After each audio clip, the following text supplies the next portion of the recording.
That guy is stealing all your money. Yeah, it's a deal I made with him. It's okay. We made a deal where I still hold. No, no, actually. If you see the game, I actually send all the trade in Novgorod around Sweden so that he can take it. Bavaria and Hungary. The war came to an end, and Hungary immediately becomes a vassal of Bavaria. They were part of Bavaria very shortly and immediately vassalized them. And, overextension was there for a second, so that was a nice move, and that means that yet another player has been knocked out of the game. So, yeah. That means Birken has been knocked out. That is sad, sad times for him, but sadly we can't have everything, as he will become part of that. Spain has lost Meath. Yes, they have, mainly because there were I believe there were rebels there. Ah, yes. So a lot of people are always saying, you know what? There's really no reason to stay Catholic within the game because, you know, becoming Curia controller really doesn't give you all that much. We added an additional bonus towards the Curia. If you're a Curia controller, you will get less, 10% less aggressive expansion added to you. So there's more reason to stay Catholic within the games, just so you can become that Curia controller. And right now it's actually Poland who is Curia controller, and basically it will allow him to become more aggressive with his expansion as it lowers his aggressive expansion by 10%. Obviously, this is a multiplayer game which just uses all over the place, so aggressive expansion in the grand scheme of things is not really all that impacting. Hello there, Ukraine. Oh no, Kiev is Polish. But yeah, it allows you to expand easier without having the AI all over you in there. Oh yeah, of course, how could I forget? Scotland is immune to comets, I thought. Where is it? Oh yeah, it got removed. Yeah. Oh yeah, well there was a Scottish idea there for. I think it allows you to become pretty much immune to comics. As Nova Lusitania, together with Portugal, Portugal is all over the place. Now actually has two nations here, and actually is getting a decent amount of money here. About 8 gold a month from Nova Lusitania, 20%. Liberty Desire there, so really nothing to write home about. There's a lot of money, and he's going to try to develop this area here with Rura Penate. But looking at Shawnee, of course, a lot of stuff going on there. Mr. Nibbles on the other side of the map, has he knocked out? No, he hasn't knocked out VJ Angar. VJ Angar? Vayangar? I don't know. I'm Dutch myself, and IJ is pronounced as I, so I doubt that is correct, but, you know, we'll just roll with that so far. In the meantime, pretty much playing co-op together with Japan, as they're the only nations on this side of the map that are really doing anything. As I do have ideas, they will have exploration ideas available. And the thing about exploration ideas is it gives you access to these following policies, like exploration charters, which give you additional colonial range. So if you need that extra colonial range for a little bit, it gives you that boost. So you're gonna get a little bit more, a little bit more access there, a little bit more, yeah. If your territory is just outside of your colonial range, it can give you that little boost, and then the combination with, say, a advisor will help greatly.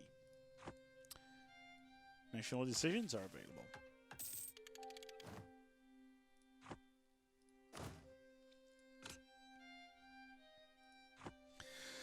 But there's more stuff. Prestige now affects aggressive expansion by +10 or -10. So the higher your prestige, the better your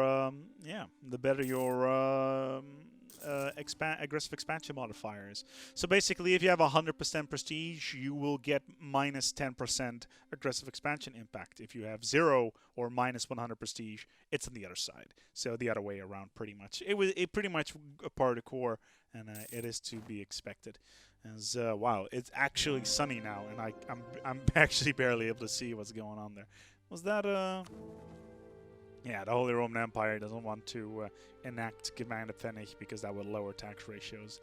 Basically, we won't see the Holy Roman Empire grow beyond this particular area because everybody would jump jump the emperor pretty much instantly to repeal that act. Rogers to Sean. He's chilling. He's at war with Lanxan, so pretty much to be expected. Looking to claim Southeast Asia as himself, as Brunei. How far away are they actually from creating Malaya? They need to own Demak.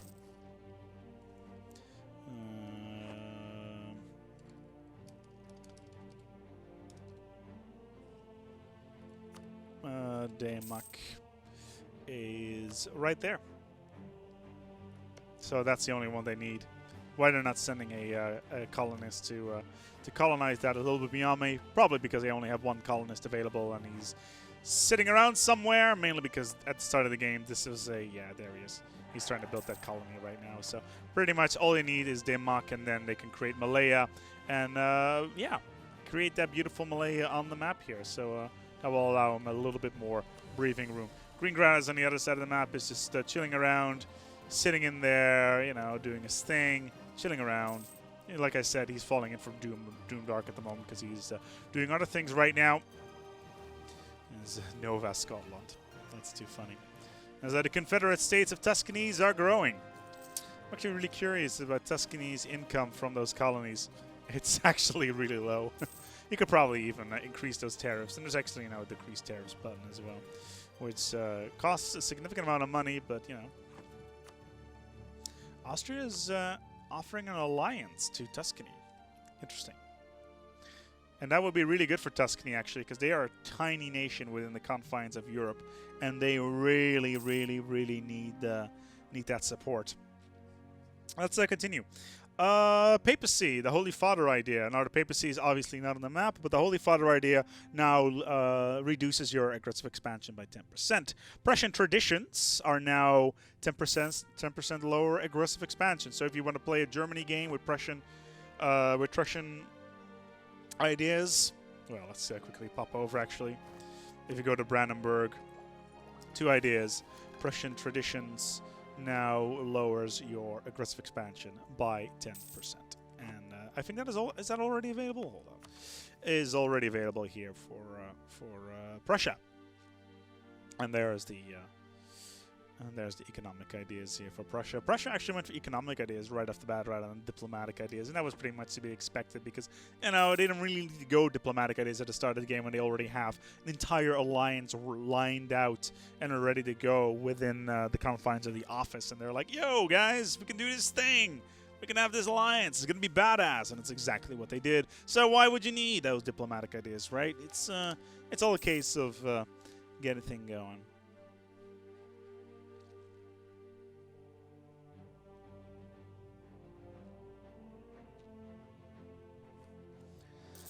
Still waiting for war. Europe's not burning yet. There were rumors that Sweden is looking to take parts of Poland, backed by Russia and Denmark. Maybe Scotland. It's all possible. Poland has a massive backing, and this will be one hell of a coalition to fight. And so let's take a look here at the ledger, actually, and let's take a look here at our country index. And so far, income-wise, right now the Mamluks are making 119 ducats a month, immediately followed by the Mughals, and it's pretty much to be expected. Ottomans, really, it's all of these nations from the Islam world are making all of this money, and none of these standard nations are making all that money. A lot of trade, though, so right now the Mamluks have a lot of money in their wallets, and even Poland has a lot of money ready. I would not be surprised if they have all that money in their treasury, pretty much getting ready to go in case of Russia wanting to go to war. And I would not be surprised if that is the case or not. As my hand gestures are awesome, and Bjorn knew exactly what I meant. I was hand gesturing to our forum guy to close the blinds so I can actually see what's going on, because the sun is in my face at the moment. Yes, we actually have some sun here. And it looks like Palladium still at war with the Inca.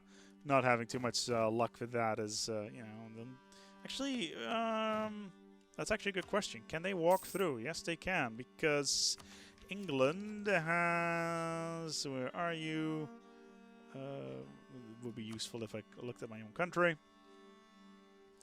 They don't have military. They're a vassal of Spain, so they have military access by default. So what are the Shawnee doing? Well, the Shawnee need to grow, is what the Shawnee need to do, and they are definitely colonizing. They have very bad growth though right now, and they really, really, really need to start doing something about that. Can they? Okay, so they can't. All right, I think they did. They probably would have. Yeah, okay, so the Shawnee has reformed their government, which means that they are now a feudal monarchy with King... Alright, here we go. King Patekusa Hapakiniopati Vagnunti. I'm sure that means something along the line, born during a thunderstrike on top of a hill. Maybe, I don't know. My Shawnee is very limited, sadly, so... for anybody that knows Shawnee and can tell me what that means, it's pretty decent. He's actually pretty decent. A 3-4, a 3-4-5. No legal heir at the moment. That will just take time. His income is very, very bad, but that has probably to do with the fact with this low legitimacy rating that he's got going at the moment. So Shawnee's got a lot of work to put in, to say the least. Let's move on, shall we, to more ideas. We have privateer ideas. Let's move over towards the other side of the map. Eri is at war with Ethiopia. So let's take a look here to the Netherlands. Let's go to ideas and privateer ideas. Which ones were those? Espionage. Privateers.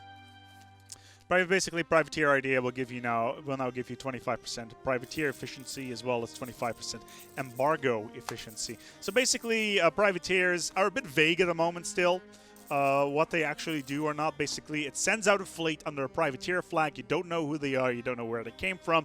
All you know is that they are in your base, killing your dues and sailing your trade. And you can totally engage them at any point you like. So that is something you want to keep your eye on. Oh, we have war. All right, so Johan is at war with the Danes. We're full on war here at the moment. Austria, Aragon, Bavaria, Bohemia, Brandenburg, Greece, Hesse, Holstein, Hungary, Poland, Tuscany, and the whole shebang is at war. War is brewing versus Denmark. France has joined in as well. Scotland and Sweden. This is going to be an absolutely massive war. The Holy Roman Empire has moved all of their troops within the confines of Norway. The real question is, has Holland joined the war? Holland has not joined the war just yet. They have a fleet. What kind of fleet do they have? It is 45 light ships. They can't do all that much. Are they going to join the war? Yes or no? Immediately, Sweden moves their fleet right into the confines of the Stora Belt. And there we go. The fleet has engaged. It is a massive fleet fight here. Immediately jumping in. I quickly need to jump over, see if I can actually get a... Yeah, here we go. Oh my god, this is a full-on... There's no leader on the Swedish fleet. That could probably be their end. Even though the Swedish... Yeah, this is looking very, very dire for them, to say the least. This could mean that the HRE could finally walk into the confines of Scandinavia. We've been waiting for this for a very, very long time. It looks like it's going to happen as the Aragonian fleet with over 100 galleys has moved in. The Swedes have to evacuate Stora Belt, and here we go. The Polish are moving in. The Polish have moved in. They are ready to go into its fleet.